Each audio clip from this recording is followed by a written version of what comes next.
Student, अब जो हम नेक्स्ट डिसीज को स्टडी कर रहे हैं that is haemophilia. So haemophilia भी अगेन एक रेसेसिव डिसऑर्डर है, सेक्स लिंक डिसऑर्डर है, जो कि मेनली एक्स क्रोमोसोम में होता है। मतलब एक्स क्रोमोसोम में ये डिसीज, ये जो जीन है जिसमें म्यूटेशन हो जाता है, जिसकी वजह से हीमोफीलिया कॉज होता है। हीमोफीलिया एक प्रॉब्लम होती है जिसमें जो क्लॉटिंग फैक्टर है, जो ब्लड को क्लॉट करने का काम करता है, वो फैक्टर बनना बंद हो जाता है या बहुत कम हो जाता है, जिसके कारण एक छोटा सा कट लगने पर भी बहुत ज्यादा ब्लीडिंग होने लग जाती है, क्योंकि ब्लीडिंग स्टॉप करने वाला फैक्टर तो प्रेजेंट ही नहीं है, तो ब्लीडिंग जो क्लॉटिंग है वो होगी ही नहीं, जिसकी वजह से क्या होगा, नॉन स्टॉप ब्लीडिंग होती है, जो कि कई बार क्या कर सकती है, किसी पर्सन की डेथ का रीजन भी बन सकती है। तो हीमोफीलिया भी क्या है, एक सेक्स लिंक डिसऑर्डर है जो एक्स क्रोमोसोम में प्रेजेंट होता है। तो यहाँ पर भी जैसे हमने कलर ब्लाइंडनेस में पढ़ा था, सेम वैसे ही एक्स क्रोमोसोम है, तो ऑब्वियसली जो फीमेल होती हैं जनरली वो कैसी हो जाती हैं, कैरियर हो जाती हैं, और जो मेल होता है वो कैसा हो जाता है, हीमोफिलिक हो जाएगा। मतलब क्योंकि मेल में एक ही एक्स क्रोमोसोम है, तो वो जो डिसीज होगी वो मेल को हो जाएगी। और फीमेल कैसी होगी, क्योंकि फीमेल जनरली कैरियर होती हैं, तो फीमेल डिसीज को कैरी तो कर रही हैं, बट उनमें ये सिम्टम्स प्रेजेंट नहीं होता है। तो क्वीन विक्टोरिया की जो फैमिली थी उसमें ये डिसीज मिली देखने को, कि वहां पर फीमेल क्या थी, एज अ कैरियर थी, और मेल में ये हीमोफीलिया डिसीज प्रेजेंट थी। सो स्टूडेंट, जो हम नेक्स्ट डिसीज स्टडी कर रहे हैं that is called sickle cell anaemia. तो सिकल सेल एनीमिया एक डिसीज होती है, एक्चुअली में हमारी बॉडी में हीमोग्लोबिन प्रेजेंट होता है ना। हीमोग्लोबिन का काम क्या होता है, जो कि रेड ब्लड सेल्स में हमारे हीमोग्लोबिन प्रेजेंट होता है, और ये हीमोग्लोबिन ऑक्सीजन के साथ बाइंड करता है, और जब ये पूरी बॉडी में सर्कुलेट होता है तो हमारी बॉडी को ऑक्सीजन मिलती है। ठीक है, तो हीमोग्लोबिन हमारी बॉडी में प्रेजेंट है। सिकल सेल एनीमिया में क्या होता है, ये जो हीमोग्लोबिन, जो आरबीसी सेल होती हैं, वो क्या करती हैं, because of the mutation, genes में म्यूटेशन में के कारण ये जो ये आरबीसी सेल है ये कन्वर्ट हो जाती है सिकल सेल में, या क्रीसेंट शेप में कन्वर्ट हो जाती है। स्टूडेंट, सबसे पहले हमारे लिए ये जानना बहुत जरूरी है कि ये एक ऑटोजोमल डिसीज है। अभी तक हमने सेक्स लिंक्ड डिसीज के बारे में पढ़ा था, लेकिन ये किस तरीके के डिसीज है, autosomal recessive kind of disease है।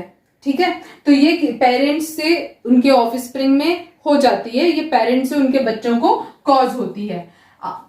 इसमें होता क्या है, एक्चुअली में हमारी बॉडी में जो आरबीसी सेल्स हैं, ये जो रेड ब्लड सेल्स हैं, ये सिकल शेप में या क्रीसेंट शेप में कन्वर्ट हो जाती हैं, और जिसकी वजह से ये प्रीमैच्योरली ही ब्रेक डाउन होने लगती हैं। आरबीसी की जनरली लाइफ होती है 120 डेज।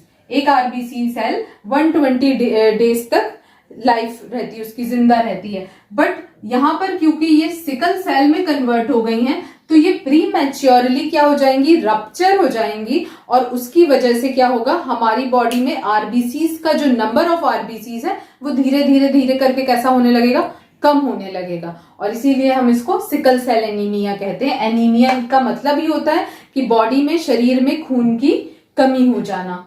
तो स्टूडेंट्स, एक्चुअली में होता क्या है, यहाँ पर हम ये देखते हैं, हमारी बॉडी में जो हीमोग्लोबिन प्रेजेंट होता है, यहां पर एक HBB जीन प्रेजेंट है। ठीक है, HBB जीन हमारी बॉडी में प्रेजेंट है। वो क्या कर रहा है कि प्रोटीन बनाने का काम कर रहा है। कौन से टाइप के प्रोटीन बनाता है, अल्फा ग्लोबिन प्रोटीन बन रहा है और बीटा ग्लोबिन प्रोटीन बना रहा है।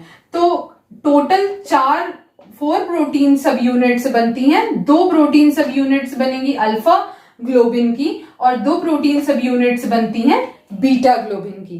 ठीक है, अच्छे से समझिएगा। HBB जीन्स जो है 4 सब यूनिट्स बनाता है प्रोटीन की, 2 सब यूनिट्स बन रही अल्फा ग्लोबिन की, और 2 सब यूनिट्स बन रही हैं बीटा ग्लोबिन की।